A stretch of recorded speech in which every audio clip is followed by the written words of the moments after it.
Hi guys! So to this video, ipakita ko sa inyo kung paano magluto ng spaghetti na hindi siya kumpleto ang ingredients pero sobrang sarap siya guys. So ayun guys, ito ang gagawin ko. So ayan, let's get started! So ito lang ang gagamitin ko sa pagluto ng spaghetti. Siyempre, una guys is pasta. Naluto na yung pasta. Siyempre, may onion, garlic, chili, and of course guys, gamit tayo ng egg. So this is my own version talaga guys. At syempre, para sumarap ang ating spaghetti, ayan, may tomato ketchup, and I use also mozzarella cheese. So in guys, let's get started. Maglagay tayo ng oil. Konti lang.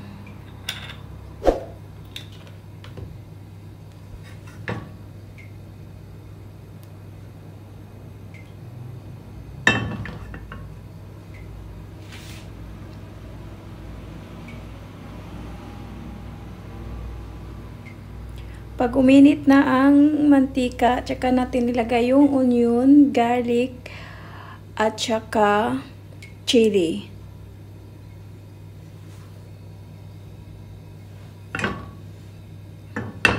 Ayan, mainit na. Ilagay na natin.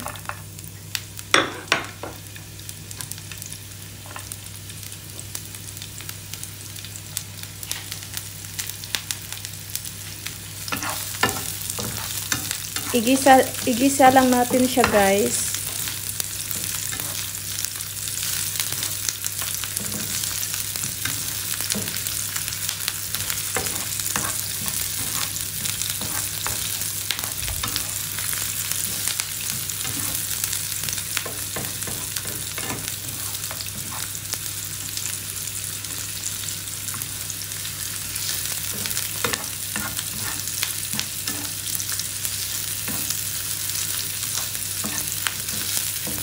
Ayan, naging brown na yung onion at saka garlic.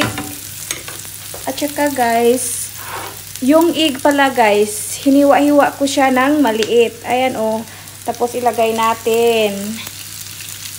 Subukan nyo magluto ng ganito guys. Sobrang sarap talaga siya guys. Parang Jollibee na taste yung spaghetti. At syempre, ilagay na natin ang pasta. So, ayan guys. Puti lang po yung pasta kasi good for one person lang po siya guys. Kasi ako lang po ang kakain. I-mix lang natin.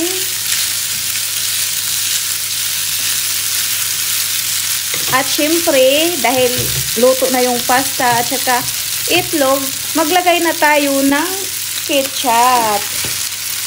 Tsansahin lang ang ketchup. Mix lang natin.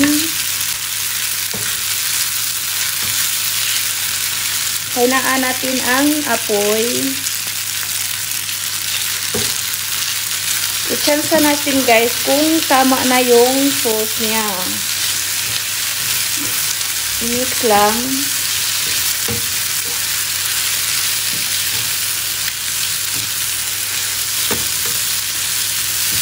I-mix lang siya guys ng mix hanggang ma-mix siya ng maayos. I think punti pa ng ketchup. Ayan. Kasi guys, sobrang sarap po pag marami ang sauce. So, ganito lang siya kabilis guys, magluto ng spaghetti. Lalo na pag nag-crave ka. Hindi mo na kailangan mag-order sa labas kasi kayang-kaya mo lang gawin dito sa bahay. Na napakabilis lang talaga guys. Hindi ka na mapagod kasi ang bilis lang. So, ayan diba? Nakita mo na. Siyempre, maglagay na tayo ng cheese, mozzarella. Ayan, lagyan lang dyan sa top. Ayan lang siya guys ha. Siyempre, mas masarap pag marami ang cheese. So, ayun.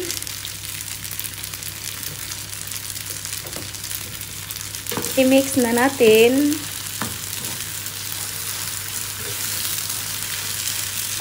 Mix lang.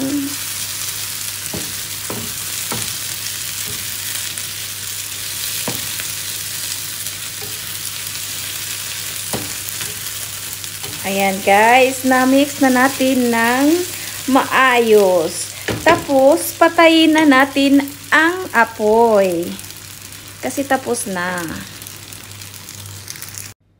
So, ayun na guys, palamigin lang natin. Ayan oh, kasi sobrang init pa, baka mapaso tayo. So, yun guys, pwede nyong itry sa bahay nyo para masabi nyo talaga na itong ginawa ko na video ay totoo. Siyempre guys, pag natikman nyo ito, masabi nyo talaga na ang lasa ay parang Jollibee na spaghetti. Kahit wala siyang ground meat. Masarap siya guys, kahit itlog lang. Own version ko lang to guys. May sarili akong isip.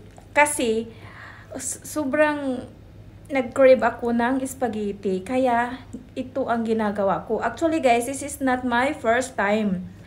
Kundi, pang 3 times ko na to na ginawa. Pero ngayon ko lang ginawaan ng video para ma-share ko sa inyo na ganito lang ang gawin kung gusto nyong kumain ng spaghetti. Pero walang hotdog, walang meat. Pero sobrang sarap siya guys. So ayan, tikman na natin. Baka mainit pa.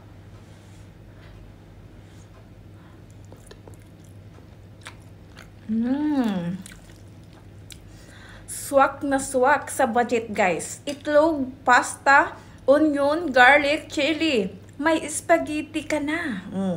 Try mo na. Ano pang hinahintay nyo? Lalo na yung mga kids nyo guys na gustong spaghetti, itry nyo nga ganito ang gawin. Pero wag nyo lang lagyan chili kasi di ba bata ayaw nila yung chili. Ako kasi guys is nasanay na ako na gumagamit ng chili.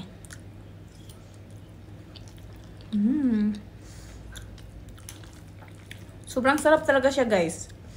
Walang meat, walang hotdog, kundi egg lang. Egg, pasta, at saka mozzarella. Kahit anong cheese guys. Kasi first time kong gumamit ng mozzarella. Kasi dati is yung cheese lang na ganito. Parang Eden, pero hindi siya Eden. Kasi 'di ba, marami namang cheese, maraming klaseng cheese, pero nasa inyo kung ano ang gamitin niyo. Basta guys, pag i-try niyo talaga 'to, balikan niyo tong video na 'to na totoo talaga ang lasa. Hindi po ako nagsisinungaling kasi hindi po ako gagawa ng video kung hindi masarap.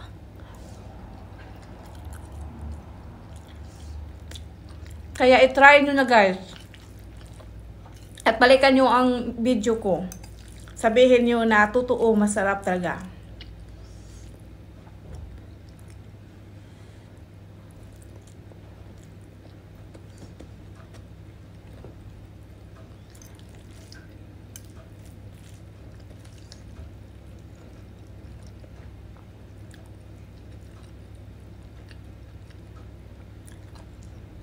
Masarap ang spaghetti.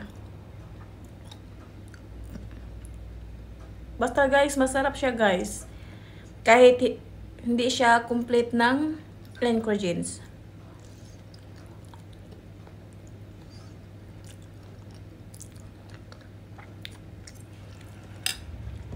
So ayun guys, end ko na yung video ko. Don't forget to like, subscribe, comment, and share. And click the notification bell guys para mag-notify ka sa mga bago kong upload. Ayan guys, thank you for watching. Bye everyone!